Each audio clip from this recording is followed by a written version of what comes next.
Čo pre vás znamená takýto člověk, jeho prácu vystavovat?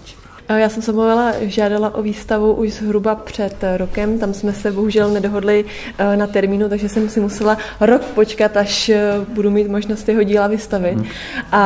Čo byl ten podnět? Čo bylo to nejdůležitější? Prečo? Protože manžel Martin Meiner vlastně Samuela učil, takže jsem jeho tvorbu pozorovala od malička.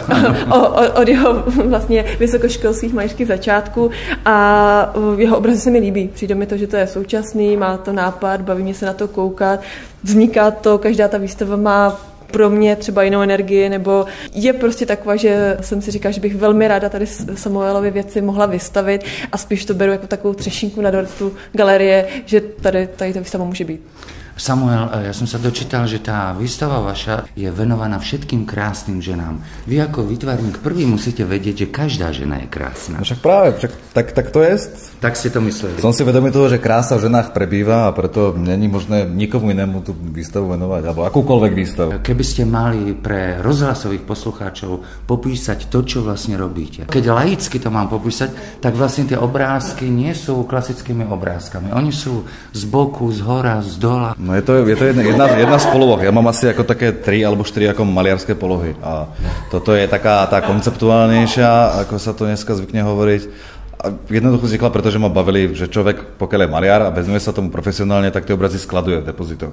Väčšinou ich nevidí amfás, vždycky akurát tie profily, boky.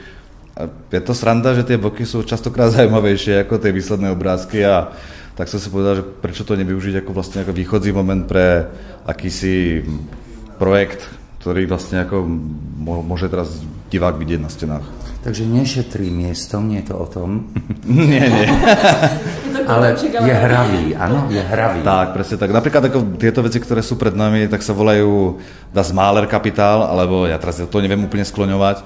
A je to o tom, že vlastne ten maliar fakt ako má ten kapitál v tých obrazoch a pokiaľ má tých obrazov naskladených vedľa seba 10, tak vzniká obrovský kubický meter alebo 3 kubické metre ako priestoru, ktoré sú proste za nezaplatenie. No. Maliar pre mňa má takú obrovskú šancu, obrovskú výhodu v tom, že môže malovať alebo robiť objekty, vytvárať v momente, kedy má inšpiráciu, kedy má chuť, na rozdiel od herca, režiséra, filmára, ktorí sú závislí na technike.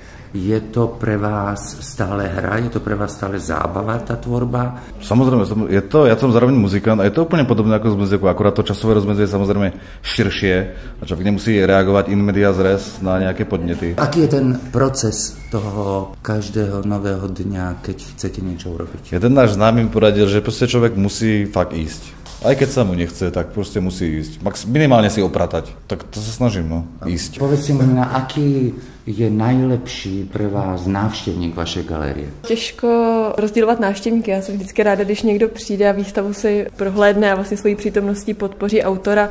Pak samozřejmě ještě, abych nechtěla zapomenout na návštěvníka velmi žádaného, který přijde a zakoupí si obraz a tím vlastně podpoří jak umělce, tak galerii. U nás každý je vítaný.